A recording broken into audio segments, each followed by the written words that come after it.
Welcome to the deep dive. We are incredibly thrilled to have you joining us today. Yeah, thanks for being here. Now, I want to talk directly to you for a second, especially if you are a nurse, a paramedic, a rural healthcare worker, or, anyone out there who is currently catching up on their clinical knowledge. Maybe you're listening to this on your commute. Right, or prepping for your next shift, or brushing up on those essential rural portfolio skills. Whatever your situation, we have an incredible stack of sources for you today. We really do. We are looking at detailed medical transcripts, deep dive presentations, and these really visual diagrams that completely break down the true mechanics of defibrillation and high-quality CPR. And our mission for this deep dive is actually pretty simple. Exactly. We want to bypass those generic, kind of simplified first aid posters you see mounted on the wall. The ones with just the basics. Yeah, those ones. Right. We are going to shortcut your way to being fully informed on the actual, true cellular biology of a cardiac code. Because we really want to strip away the superficial explanations and give you the fundamental science. Right. When you understand the why behind these interventions on a microscopic level, the how of your protocols just becomes so much more intuitive. I mean, and to get to that real science, we really have to start by busting a massive Hollywood myth. Oh, this is my favorite part. Right. We have all seen the exact same scene play out in practically every medical drama on television. Tension peaks in the ER. The patient is coding, and the monitor shows a flat line with that continuous, high-pitched, dramatic beep.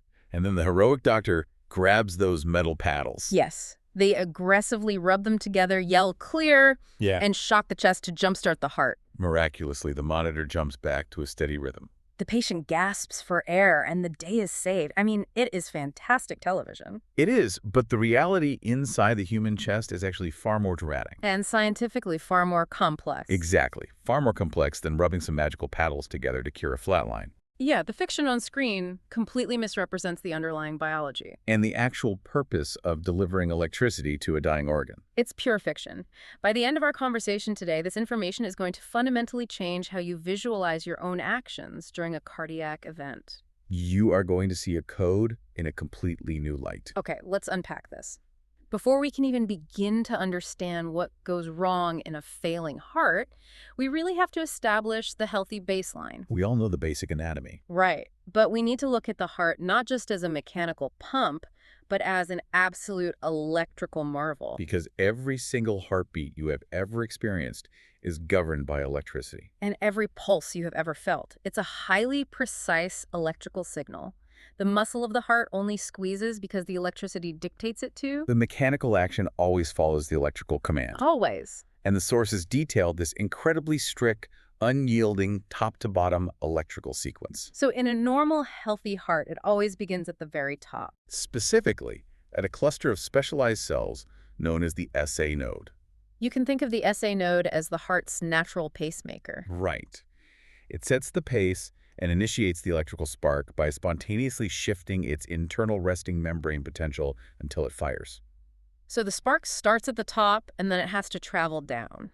But it doesn't just shoot straight to the bottom instantly, right? No, not at all. There's a very specific pathway it has to take. From the SA node at the top, the signal travels down to the middle of the heart, hitting what is called the AV node. And the sources use a brilliant analogy here. They do. The AV node acts like a microscopic toll booth. A toll booth. Yes, it intentionally delays the electrical signal for just a tiny fraction of a second. Usually about 1/10 of a second. Right. So it's a toll booth holding up traffic on purpose. For those of us who have stared at cardiac anatomy in a textbook, what is the mechanical necessity of that delay? Why does the heart want to hold up its own electrical signal? Well, that toll booth holds the signal back just long enough to ensure that the top chambers of the heart, the atria, have completely finished squeezing all of their blood down into the bottom chambers, the ventricles. Okay. If that toll booth didn't exist and the top and bottom of the heart fired at the exact same time, they would be fighting against each other. The blood wouldn't circulate effectively at all. It would be entirely counterproductive. The ventricles need to be completely full before they contract and push blood out to the rest of the body. So it pauses at the middle to let the plumbing catch up with the wiring. That is exactly it. Once that AV node toll booth lets the signal through, it finally squeaks down to the very bottom of the heart. Traveling through the left and right bungle branches. And spreading out into the Purkinje fibers, We all learn in our basic training about these structures, but seeing them as an absolute non-negotiable sequence is key. Because that strict pathway, starting at the top, pausing at the middle toll booth, and sweeping down to the bottom, is what creates the mechanical action we rely on. At a cellular level, this is a beautiful synchronized dance. Sodium, potassium, and calcium ions crossing cell membranes. And that orderly top to middle to bottom sequence gives us the familiar lub-dub sound of a heartbeat. And it produces a palpable pulse that you can feel on a patient's wrist or neck. And visually, for you out there who are constantly looking at monitors, when you hook a healthy patient up to an ECG, this coordinated electrical activity prints out as a very clean, predictable, repeating pattern. It's what medical professionals call normal sinus rhythm. It's orderly, it's efficient, and it is the baseline of life. But that brings us to the chaos. Because when a patient goes into cardiac arrest, that beautiful order entirely vanishes. What's fascinating here is how the cellular environment dictates that transition into chaos. The most common abnormal rhythm a patient enters when they first code is a ventricular fibrillation, or VFib. Right, and to truly understand VFib, we have to look past the organ as a whole and zoom all the way in on the cardiac cells themselves. Because during this kind of cardiac event, the blood supply to the heart muscle is severely compromised. This leaves the cardiac cells ischemic. They are starved of blood, starved of oxygen. And because of that starvation, they undergo a rapid electrochemical collapse, The ion pumps that maintain their electrical boundaries start to fail. making them highly, highly irritated. They are starving and they are panicking. The sources describe how these starved, irritated cells stop waiting for the SA node's command from the top. They just go completely rogue. They start firing entirely on their own whenever they want. And the visual analogies that transcripts provide for this are incredible. They describe VFib as a massive fireworks show happening inside the chest. Instead of a unified top-down signal, you suddenly have individual cells firing off random shock waves, Those shock waves trigger neighboring cells, which then trigger other cells. and then those waves circle back and set off the first set of cells all over again. It becomes a continuous, chaotic loop of electricity. So if there is so much electrical activity bouncing around during VFib, arguably more chaotic electricity than in a normal heartbeat, why doesn't that translate into some kind of mechanical pumping, even if it's weak? Why does the circulation just stop? Right. Well, muscle fibers require a massive synchronized release of intracellular calcium to contract together and create a unified squeeze. Okay. During VFib, because the electrical signals are firing at random intervals from thousands of different rogue cells, the muscle fibers are contracting individually. There is no unified squeeze. The heart muscle is merely quivering in the chest like a bag of worms. Because there is no coordinated top-to-bottom sequence, there is absolutely no mechanical lub-dub. And crucially, there is absolutely no pulse. The organ is entirely unable to circulate blood to the brain or the rest of the body. Another analogy the sources use is that it's like the patient's internal TV set is stuck on static. Just wild, jagged, uncontrolled static. There is a ton of electrical activity happening, but there is no picture. There is no signal getting through the noise. And if you were to graph this massive fireworks show on an ECG monitor, it looks exactly like that TV static. Just jagged, wild, unpredictable waves replacing that clean, normal sinus rhythm. Which brings us perfectly to the role of the automated external defibrillator, the AED. When you are responding to a code and you place those pads on the patient's chest, the computer inside that AED is incredibly single-minded. Its algorithm is essentially searching through all that electrical noise, asking itself one simple question. Is this patient in VFib? That is its sole diagnostic purpose. The sophisticated microprocessors in modern AEDs use complex mathematical algorithms like Fourier transforms. To analyze the amplitude and frequency of the electrical signal. It actively looks for that specific signature of chaotic static. And if it detects VFib, if it sees the fireworks show, it advises a shock. It prepares to deliver a massive power surge directly to the patient's heart. Here's where it gets really interesting. Because this is the exact moment we have to completely tear down that Hollywood myth we talked about. When that AED delivers its massive power surge, it does not wake the heart up. It doesn't jumpstart anything. In fact, it does the exact opposite. The heavy cellular science behind the shock is profoundly counterintuitive until you understand the goal. When you deliver that immense electrical surge to a heart in VFib, the energy depolarizes all of the cardiac cells at the exact same time. We are causing a complete system shutdown. It is a hard reset. Yeah. We are flatlining the patient on purpose. I really want you to hear that clearly, because it is the core of this whole deep dive. We are intentionally flatlining the patient. We are using that shock to wipe the slate completely clean. Think of it like holding down the power button on a computer that is completely frozen. You have millions of cardiac cells trapped in this rogue, continuous loop of static. You can't just politely ask them to reorganize. You have to aggressively cut the power to stop the chaos. You are flatlining them to silence every single irritated cell simultaneously. You push every single cell into a forced refractory period where they absolutely cannot fire. But the reason we can take such a massive, seemingly dangerous step of flatlining the heart on purpose is because cardiac cells are biologically incredible. If you turn them off with that shock, they don't just stay off. They have a built-in biological failsafe known as automaticity. If you turn a cardiac cell off, it will spontaneously start repolarizing and attempt to fire again in just 2 or 3 seconds. The heart literally tries to turn itself back on. And when it powers back up after that artificial flatline, the ultimate hope is that the SA node wakes up first. That natural pacemaker at the very top. Because the SA node has the fastest intrinsic rate of firing, it should theoretically beat all the rogue cells to the punch and take back control of the grid. You want the signal to start at the top, hit the middle toll booth, and go down to the bottom. You were hoping that after the flatline, the TV switches off the static and goes right back to channel 4. Normal sinus rhythm. You're back in business. The electricity organizes, the muscle follows, and you get your pulse back. But, and this is a massive but according to the sources, you can't just deliver the shock, cross your fingers, and assume the job is done. This raises an important question.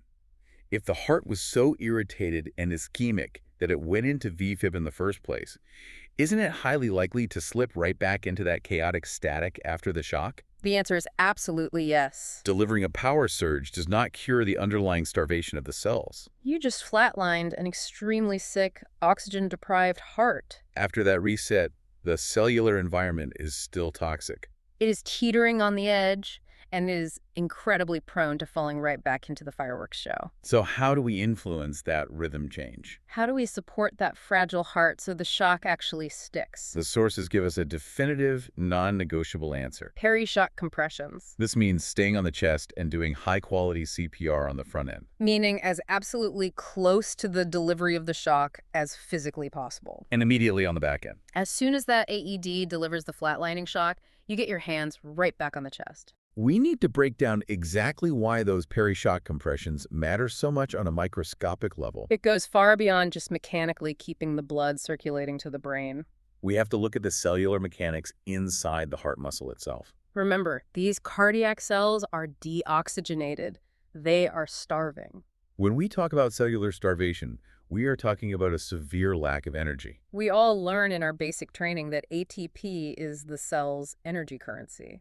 But what the sources highlight here is how shockingly fast those stores are depleted during ischemia. Without oxygenated blood, the process of oxidative phosphorylation grinds to a halt. Without ATP, the cell membranes literally do not have the energy required to maintain their normal electrical boundary. They become weak and highly unstable. But when you perform high-quality deep chest compressions, you are manipulating the intrathoracic pressure. You manually force oxygenated blood directly into the coronary arteries during the recoil phase of the compression. You are physically pushing fresh oxygen into the starving cardiac tissue. You are manually jump-starting their ATP production. You are forcing the fuel back into the cells. And here is where the mechanical technique of your CPR becomes absolutely critical. The sources outline something called the 5 compression rule. The 5 compression rule is vital for anyone running a code to understand.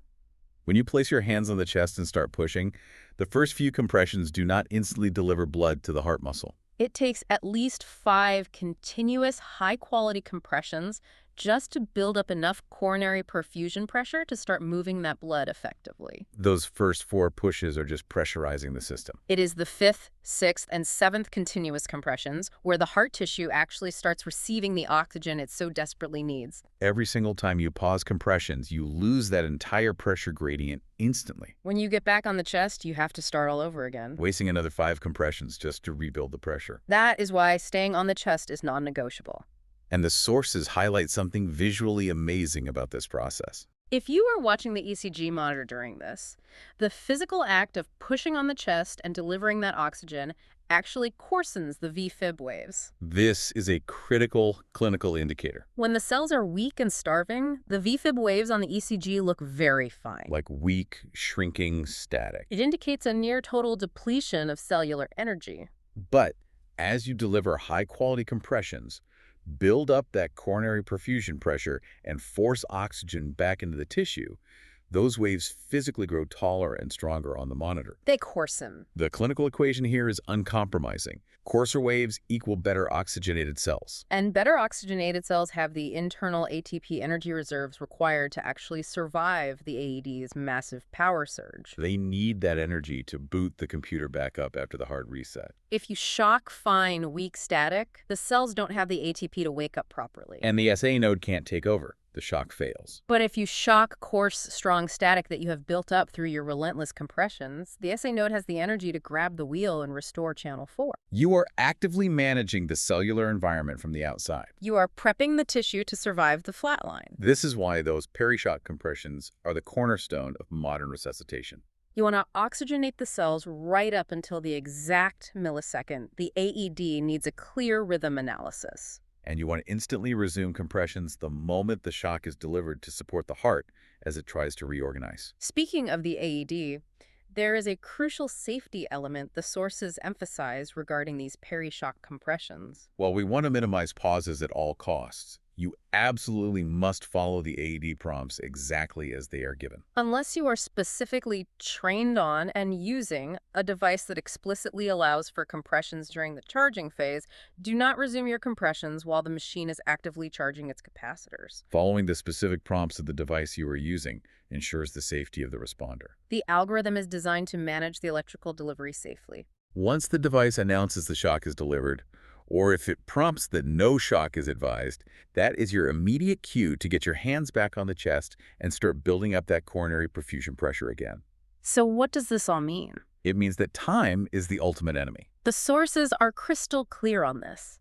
When you are not actively pushing on the chest when there are unneeded pauses in CPR, those VFib waves rapidly degrade. They go from coarse, strong static to weak, fine static very, very quickly. Because those waves get finer and finer with every passing second of hesitation, early defibrillation is the absolute primary lifesaver. You have to get the shock in while the cells still have a fighting chance. And the waves are still coarse enough to survive the flatlining reset. If we connect this to the bigger picture, you can see how these interventions form a perfect symbiotic pair of survival. The AED shock is desperately needed to intentionally flatline the heart and reset the chaotic electrical loop. But manual, high-quality compressions are equally crucial. You need the compressions to build perfusion pressure, oxygenate the cells, and coarsen the waves so the heart can actually survive that electrical reset. One without the other is vastly less effective. Nothing matters more than minimizing pauses, staying on the chest, and getting that early shock. I want to leave you with a final thought to ponder before your next shift. We have spent this entire deep dive talking about how vital it is to build up cellular ATP so the heart can survive the shock, and how we can visually see that readiness when the VFib waves coarsen on the ECG. It really changes how you look at the monitor. It does. As AED technology and predictive algorithms get smarter every single year, are we rapidly approaching a future where our monitors will do the thinking for us? Imagine a defibrillator equipped with advanced amplitude spectrum analysis that won't even let you deliver a shock until it analyzes the coarseness of the wave and knows the cellular ATP is high enough to guarantee a successful reset. Imagine a machine that audibly tells you, continue CPR, cellular energy insufficient for shock. As the technology catches up with the cellular biology we discussed today, the way we run a code might change forever. It is a fascinating horizon. Until that technology arrives, the responsibility of managing that cellular environment rests entirely in your hands and the quality of your compressions. We want to thank you so much for joining us for this deep dive. Keep pushing, keep learning, and keep saving lives. If this helped, enroll in our full Australian Resuscitation Council ARC-aligned ALS course for 10 CPD hours and a personalized certificate that shows your chosen location perfect for travel or rural portfolios. $299 Australian dollars at lifesupportinstitute.com.au. This deep dive into defibrillation with an AED follows current ARC guidelines and is a perfect refresher for paramedics, nurses, rural remote healthcare workers, and anyone needing CPD hours. For the full online ALS course, 10 CPD hours personalized certificate, visit lifesupportinstitute.com.au.